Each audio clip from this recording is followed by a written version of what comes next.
Oke, Assalamualaikum warahmatullahi wabarakatuh. Jumpa lagi teman-teman, analis saham syariah. Jadi pada kesempatan kali ini pertanyaan teman-teman belajar saham dari nol, soal return on equity, PBV dan lain sebagainya. Dan pertanyaan-pertanyaan singkat sederhana yang mungkin buat teman-teman yang masih pemula itu butuh jawaban yang detail soal itu. Nah, pada kesempatan kali ini kita akan uh, menjawab beberapa pertanyaan mendasar soal belajar saham dari nol seperti apa, dan pertanyaan-pertanyaan terkait dengan konten yang sudah kita buat sebelumnya teman-teman. Oke, sebelum itu kita lihat yang lewat berikut ini.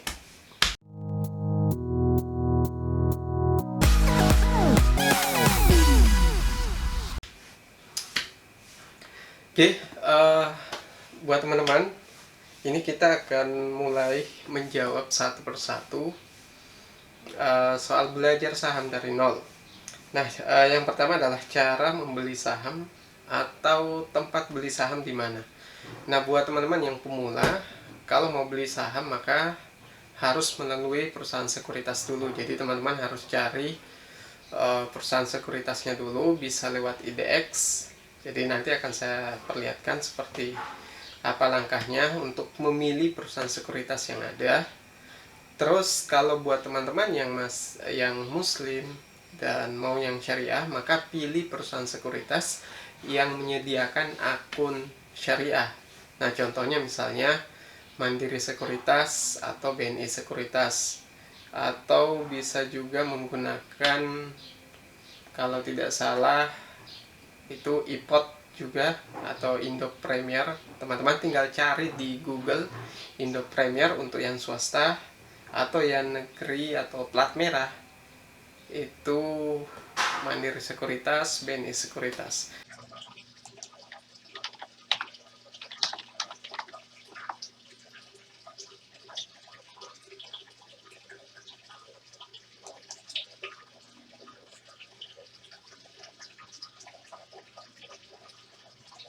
Nah, teman-teman tinggal buka akun di situ, ikuti prosesnya, dan kalau misalnya ada yang tidak dipahami atau tidak tahu langkah-langkahnya misalnya, itu bisa telepon langsung ke adminnya atau lihat di penjelasan di di websitenya. Nah, tinggal sesederhana itu teman-teman. Biasanya pada saat kita membuka akun itu bisa makan waktu seminggu 2 minggu, dan setelah teman-teman punya akun, maka untuk bisa bertransaksi saham itu harus melakukan deposit dulu. Nah, deposit itu biasanya tergantung ketentuan dari perusahaan sekuritasnya. Nah, teman-teman mungkin yang masih mahasiswa atau karyawan itu bisa memilih perusahaan sekuritas yang syarat minimum depositnya itu rendah. Contoh misalnya Indo Premier, itu dengan modal 100.000 itu kita sudah bisa buat akun dan bisa deposit dana awal kita di situ. Nah, dana dari hasil deposit inilah yang nantinya yang kita gunakan untuk trading atau investasi saham. Tapi saya selalu menyarankan buat yang pemula, pastikan untuk mulai investasi dulu, jangan trading dulu. Jadi sambil jalan, sambil belajar, teman-teman dapat ilmunya, bisa menyerap ilmunya, dan bisa tahu bagaimana alur berinvestasi atau bermain saham yang sebenarnya. Baru kemudian mempertimbangkan aliran apa yang akan dipilih dalam berinvestasi. Apakah itu sifatnya value investing atau value investor, yang mana kita membeli saham berdasarkan valuasi dan kinerja dari laporan keuangannya. Atau buat teman-teman yang sudah belajar banyak soal analisis teknikal, yaitu bagaimana membaca grafik atau pergerakan saham, nah bisa teman-teman melakukan trading. Karena pada dasarnya investasi maupun trading itu punya perbedaan. Kalau teman-teman investasi, maka itu punya jangka waktu yang tidak cepat, bisa sebulan, 2 bulan, 3 bulan, atau bertahun-tahun baru kemudian menjual sahamnya. Kalau trading itu hitungannya bisa dalam jangka waktu jam atau hari, itu kita sudah bisa melakukan jual beli saham. Tapi kembali lagi buat teman-teman yang masih pemula, pastikan ada ilmu yang sudah dimiliki sebelum melakukan trading ataupun investasi. Nah, sesederhana itu teman-teman.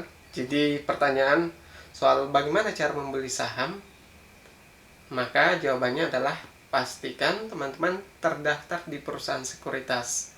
Jadi tidak boleh kita membeli saham itu langsung melalui Bursa Efek Indonesia, harus ada perantaranya. Nah, itu untuk memudahkan kerja Bursa Efek sendiri, teman-teman. Oke, pertanyaan selanjutnya, cara memilih saham atau analisa saham. Nah, saya sudah menyinggung tadi bahwa kalau kita mau memilih saham, maka ada dua cara analisis yang kita lakukan. Yang pertama, cara analisa fundamental. Analisa fundamental itu dasarnya adalah valuasi dan kinerja perusahaan dari laporan keuangannya. Valuasi itu berarti harga saham. Kita harus tahu harga sahamnya murah atau mahal. Cara tahu saham murah atau mahal kita jawab di pertanyaan selanjutnya. Tapi yang jelas dalam analisis fundamental, teman-teman harus tahu laporan keuangannya, harus bisa membaca laporan keuangan. Tapi tidak perlu berpikir bahwa membaca laporan keuangan itu rumit. Teman-teman harus tentunya harus belajar dulu dari awal.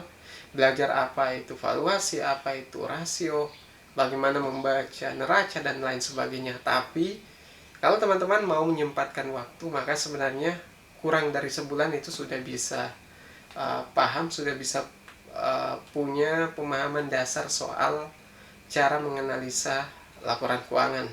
Nah, kemudian yang kedua, kalau teman-teman mau memilih saham, maka bisa menggunakan analisis teknikal. Analisis teknikal dasarnya adalah dari grafik atau pergerakan harga saham.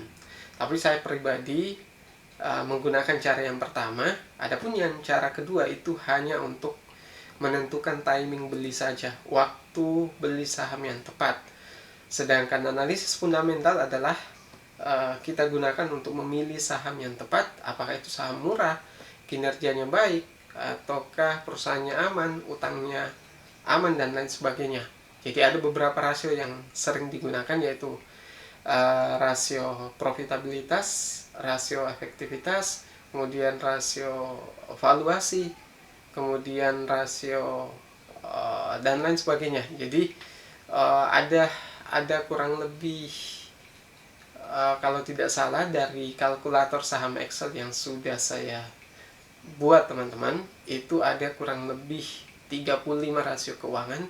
Tapi itu pun tidak wajib untuk kita gunakan semua. Jadi teman-teman bisa memilih mana rasio-rasio yang penting yang digunakan untuk melakukan analisis fundamental saham.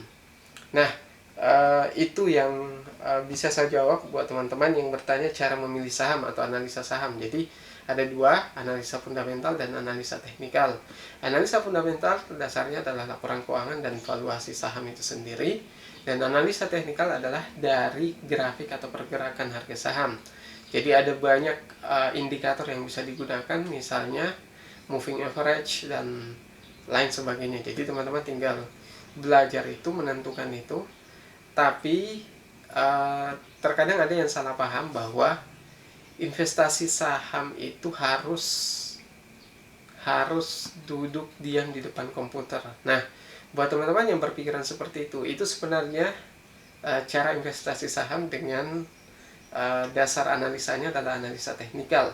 Kalau teman-teman memilih value investor atau value investing, maka tidak harus seperti itu. Bisa kita membeli saham dan kemudian baru mengecek saham tersebut di kuartal selanjutnya atau 1 tahun selanjutnya, itu bisa, selama kita membeli saham-saham yang murah dan aman. Nah, selanjutnya cara mengetahui saham murah atau mahal atau valuasi saham. Jadi sebenarnya teman-teman, pada saat kita mau menilai saham itu murah atau mahal, itu berarti kita menggunakan analisa fundamental atau menggunakan aliran value investing yang saya sebutkan tadi. Jadi kalau rasio yang digunakan itu sebenarnya ada banyak. Ada 5-10 rasio untuk valuasi saham tersebut. Tapi yang paling umum digunakan itu ada dua, yaitu PBV dan PER. PBV itu price to book value. Jadi cara menghitungnya itu kita bagi antara harga saham yang terbaru dengan book value atau nilai bukunya. Nah, nilai buku itu juga ada rumusnya, teman-teman. Nilai buku itu kita ambil dari laporan keuangan yang terbaru. Jadi dari total ekuitas yang dapat diatribusikan kepada pemilik entitas induk itu kita bagi dengan jumlah saham yang terbaru yang beredar di pasaran. Nah, dari hasil pembagian tersebut kemudian kita bisa mencari rasio PBV-nya. Nah, rasio PBV itu kita harus tahu dulu harga saham terbaru berapa dari closing price hari sebelumnya. Kemudian kita bagi dengan nilai buku tersebut atau book value tadi. Nah, itulah hasil dari PBV. Nah, PBV yang baik atau nilai rasio PBV yang baik, maka biasanya standarnya kalau rasio relatif itu ada di angka di bawah 1.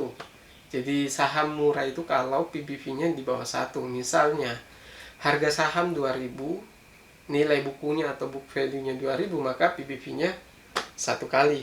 Nah, kalau teman-teman menemukan saham seperti itu, berarti saham tersebut masih murah. Saham yang mahal secara relatif itu kalau PBV-nya di atas 1 kali, misalnya 1,2, 2 kali dan lain sebagainya. Tapi teman-teman itu analisis sederhana. Kalau teman-teman sudah berpengalaman dalam investasi saham, tidak selamanya harus dinilai seperti itu. Jadi PBV yang bahkan 2 kali, 3 kali dari nilai bukunya, atau harga saham yang nilainya 2 kali atau 3 kali dari nilai bukunya, bisa saja kita katakan murah kalau kita melihat kinerja. Salah satu yang sering diperbandingkan adalah melihat rasio return on equity. Jadi kita bandingkan PBV dengan return on equity. Di situs-situs luar negeri biasanya PBV dengan 1 kali itu cocok dengan return on equity 10 kali, atau return on equity 20%. Maaf, tadi bukan 10 kali, 10% untuk return on equity misalnya 20%, maka bisa dihargai sahamnya dengan PBV 2 kali.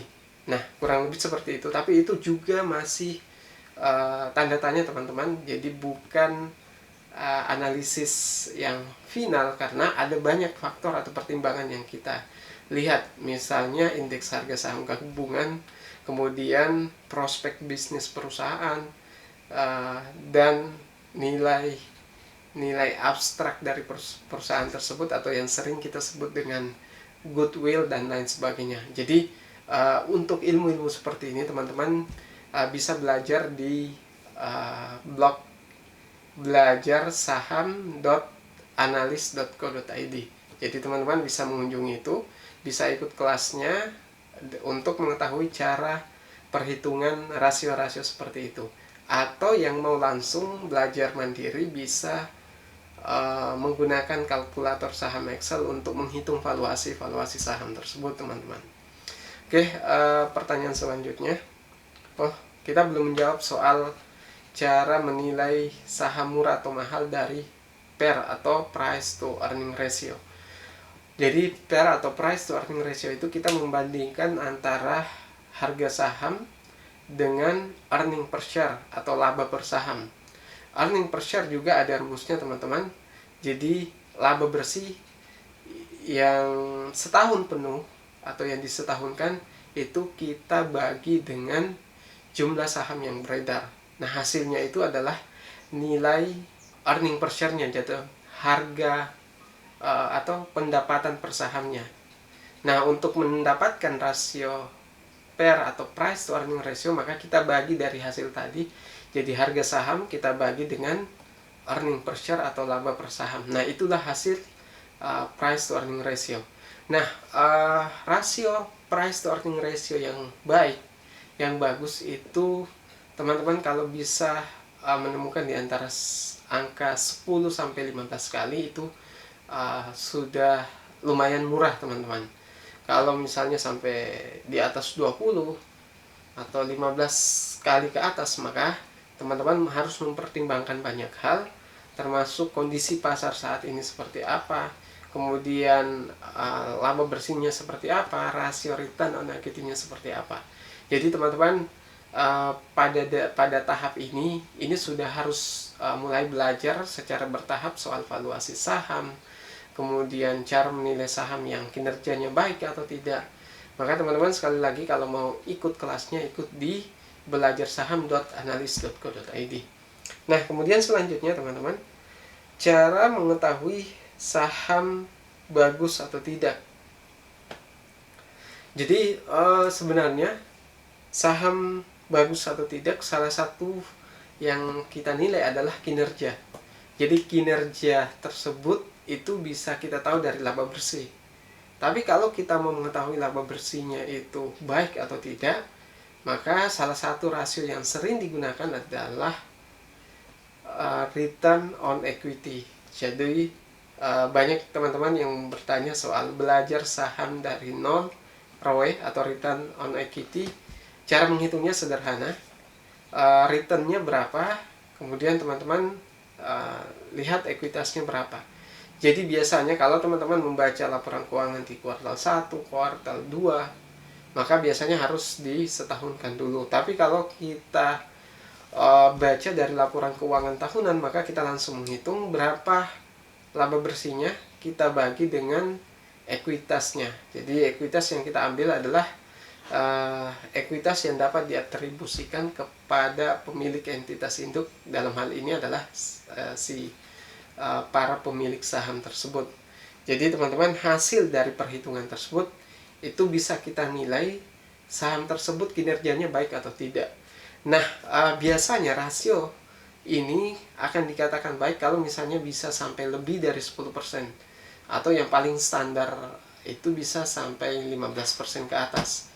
Saham-saham yang berkinerja baik yang bisa sampai 30%, maka valuasinya juga akan sangat mahal, bisa dihargai dengan PBV 3 kali. Seperti yang saya sebutkan tadi teman-teman, return on equity yang bisa sampai 20%, maka PBV-nya bisa sampai 20 kali, dengan syarat bahwa semua pertimbangan itu kita sudah hitung, mulai dari kondisi pasar, kondisi sektornya seperti apa, ekonomi global seperti apa, dan faktor-faktor lainnya sudah kita pertimbangkan. Nah, pada tahap ini juga teman-teman tentunya harus terus melakukan trading untuk belajar memahami valuasi saham tersebut dari kinerja return on equity-nya. Jadi teman-teman, dari sini sebenarnya sudah banyak yang kita sampaikan, termasuk cara mengetahui saham dari return on equity-nya baik atau tidak, jumlahnya berapa. Jadi teman-teman silahkan diulang-ulang videonya. Buat yang masih pemula, belajar saham dari nol memang kita harus mulai dari hal-hal yang dasar seperti ini. Nah, kemudian kapan harus menjual saham? Jadi ini pertanyaan yang sebenarnya kalau kita menjadi value investor atau memilih analisis value atau aliran value investing, atau investor yang membeli saham berdasarkan valuasinya, maka kita menjual saham kalau sahamnya sudah mahal. Di antara cara menilai saham mahal atau tidak, itu bisa kita lihat dari kinerjanya. Misalnya tadi salah satu cara sederhana itu bisa melihat return on equity-nya. Kalau return on equity-nya misalnya 20%, kemudian PBV-nya sudah 5 kali, 10 kali, maka itu kita katakan mahal. Tapi kalau misalnya PBV-nya di bawah 1, kemudian return on equity-nya juga cukup tinggi, bisa sampai 10%, 20%, maka itu kita katakan masih murah. Nah, itu salah satu cara teman-teman. Ada banyak cara untuk menilai saham itu sudah waktunya kita jual atau tidak. Di antaranya adalah dengan melihat histori valuasinya. Misalnya dalam jangka waktu 5 tahun atau 10 tahun terakhir, saham tersebut misalnya maksimal dihargai dengan PBV maksimal sampai 4 kali misalnya. Kemudian pada saat ini karena pasar sudah booming, pasar lagi booming maksud saya, kemudian PBV-nya dihargai sampai 5 kali, 6 kali, 7 kali, plus ditambah dengan kinerjanya yang tidak terlalu baik, misalnya hanya mampu menghasilkan return on equity 5%, maka kita katakan bahwa saham tersebut mahal, teman-teman. Jadi sebenarnya kapan waktu menjualnya itu salah satunya adalah valuasi yang kita bandingkan dengan kinerja, atau valuasi yang kita bandingkan dengan beberapa valuasi di beberapa tahun sebelumnya atau beberapa kuartal sebelumnya. Nah, nanti teman-teman akan ketemu hasilnya. Misalnya rata-rata dihargai dengan maksimal PBV 3 kali misalnya. Kalau PBV-nya sudah 5 kali, maka itu sudah mahal. Nah, cara lain untuk menilai kapan waktu yang tepat menjual saham tersebut adalah dengan analisis teknikal. Jadi teman-teman bisa lihat kalau sahamnya yang sebelumnya naik kemudian mulai berbalik ke arah, mulai turun, dan itu sudah ada sinyal downtrend, maka itu sudah bisa kita katakan sebagai waktunya untuk menjual saham tersebut. Kalau juga misalnya volume penjualannya semakin menurun, maka itu juga bisa jadi sinyal kapan waktu saham tersebut akan kita jual. Jadi teman-teman, ada banyak faktor, tapi kita tidak bisa menjelaskan ini semua dalam satu waktu. Kita hanya menunjukkan dasar-dasarnya saja. Teman-teman kalau mau tahu, ya sekali lagi masuk ke situs belajarsaham.analis.co.id, atau teman-teman lihat video-video sebelumnya soal analisis teknikal di channel ini, teman-teman. Oke, selanjutnya kita jawab pertanyaan bagaimana strategi investasi yang baik. Jadi pada saat kita investasi, teman-teman, sebenarnya ada strategi investasi. Jadi pada saat membeli saham, misalnya kita mengincar saham Astra misalnya, bagi yang pemula yang baru belajar saham dari nol, pastikan untuk tidak membeli dengan dana sekaligus. Misalnya kita menyiapkan dana 50 juta untuk membeli saham Astra misalnya. Bagi dana tersebut menjadi 3 bagian. Misalnya di awal teman-teman investasi 15 juta. Kalau misalnya sahamnya naik atau sahamnya turun, kita beli lagi 15 juta. Kemudian selanjutnya kalau misalnya dia naik atau turun, baru beli lagi. Tujuannya apa, teman-teman? Kalau kita misalnya beli dengan dana sekaligus misalnya 50 juta, maka ketika harga saham tersebut jatuh atau turun, maka kita akan mengalami kerugian yang tidak bisa diminimalisir. Tapi kalau misalnya teman-teman beli secara bertahap dengan dasar analisis fundamental, valuasinya sudah murah, kalaupun turun kita tidak perlu khawatir karena kita masih punya dana untuk membeli saham tersebut. Tujuannya apa? Jadi kita bisa mendapatkan harga tengah. Jadi harga yang lebih rendah dari sebelumnya. Jadi misalnya kita beli harga saham tertentu misalnya 10.000 per lembar. Kalau misalnya turun dan kita masih punya cash, misalnya turun di harga misalnya 8.000, misalnya turun selisih 2.000. Kalau kita sebelumnya beli dengan dana 15 juta, kemudian beli 15 juta lagi, maka itu akan ada di harga tengahnya, bisa di harga 9.000, teman-teman. Tapi kalau sudah tidak punya cash sama sekali, kemudian harganya turun, pada saat turun di harga 8.000, ya harga yang kita dapat adalah harga 8.000 tersebut.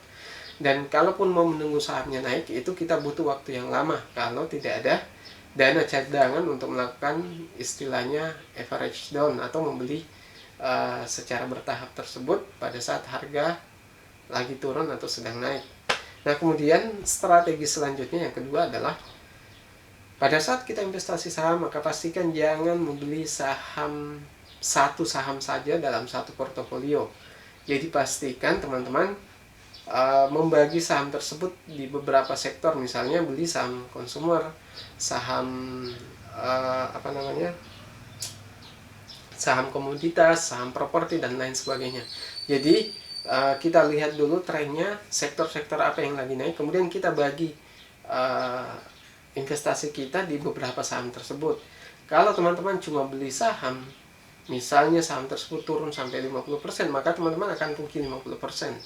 Tapi kalau misalnya beli minimal 3 saham, ada satu saham yang turun misalnya sampai 50%, maka kerugian teman-teman itu tidak 50%, karena itu bukan dana 100% yang teman-teman miliki. Jadi misalnya kita beli saham Astra, beli saham Indofood, beli saham Waskita misalnya. Kalau yang satu turun 50%, maka itu artinya teman-teman tidak rugi 50%, tapi cuma sekitar 15%. Dan bisa jadi kalau saham yang dua tersebut naik, maka itu akan menutupi kerugian tersebut. Nah, itulah keuntungannya kalau kita beli saham secara melakukan diversifikasi atau keberagaman. Istilahnya kita beli saham tidak hanya satu, jadi kita bagi di beberapa tempat. Kemudian strategi yang ketiga adalah selalu menyiapkan dana cash. Jadi teman-teman kalau investasi saham itu harus selalu ada dana cash di rekening saham teman-teman. Jadi misalnya punya dana 100 juta, kalau bisa usahakan ada dana antara 30-10% digunakan untuk jaga-jaga. Kalau saham tersebut turun, kita bisa melakukan average down atau membeli kembali saham yang sedang turun. Gunanya apa? Jadi pada saat harga saham tersebut sudah mulai naik kembali, kita tidak perlu menunggu waktu yang lama, karena kita sudah mendapatkan harga tengahnya, bukan harga yang paling bawah atau harga kerugian terbesarnya. Jadi misalnya harga 10.000 kemudian jatuh di harga 8.000 tadi, kalau kita melakukan average down, maka harga sahamnya bisa di harga 9.000 atau 8.500. Dan banyak lagi tips-tips dalam investasi saham yang perlu kita ketahui. Nah teman-teman, selanjutnya kita akan jawab pertanyaan dari beberapa pertanyaan di channel Analis Saham Syariah. Ini ya, soal belajar saham dari nol, Ajaib dan Bibit. Jadi ada dua aplikasi yang lagi booming saat ini, yaitu Ajaib dan Bibit. Kalau teman-teman biasa lihat iklan dari Deddy Corbuzier soal Ajaib itu sebenarnya khusus untuk investasi reksadana. Jadi teman-teman yang misalnya malas analisa saham sendiri, maka bisa memilih reksadana saham atau reksadana campuran, karena jenisnya banyak. Ketika kita membeli reksadana, maka itu artinya kita menyerahkan manajemen investasi kita pada manajer investasi. Jadi kita tidak perlu melakukan analisis, kita tinggal beli reksadana tersebut. Jadi dana tersebut mereka gunakan untuk investasi di saham, properti, dan lain sebagainya, tergantung jenis reksadana yang teman-teman beli. Sedangkan kalau Ajaib itu aplikasinya bukan hanya reksadana, tapi bisa untuk investasi saham maupun reksadana. Jadi teman-teman bisa memilih di aplikasi Ajaib tersebut, dan itu sudah kita bahas di channel Analis Saham Syariah. Kemudian, Pak, kalau buka sekuritas account itu gimana? Jadi teman-teman tinggal cari di Google ya. Misalnya mau di Mandiri Sekuritas, bisa buka most.co.id, most.co.id, atau BNI Sekuritas, tinggal teman-teman cari di Google, atau ketik Indo Premier atau yang mau menggunakan layanan swasta dan sebagainya. Bagaimana beli saham perusahaan tanpa lewat broker? Jadi teman-teman, beli saham tanpa lewat broker itu tidak bisa, karena khususnya untuk retail itu tidak bisa, karena harus melalui perusahaan sekuritas. Jadi itu wajib teman-teman, tidak bisa langsung ke Bursa Efek Indonesia.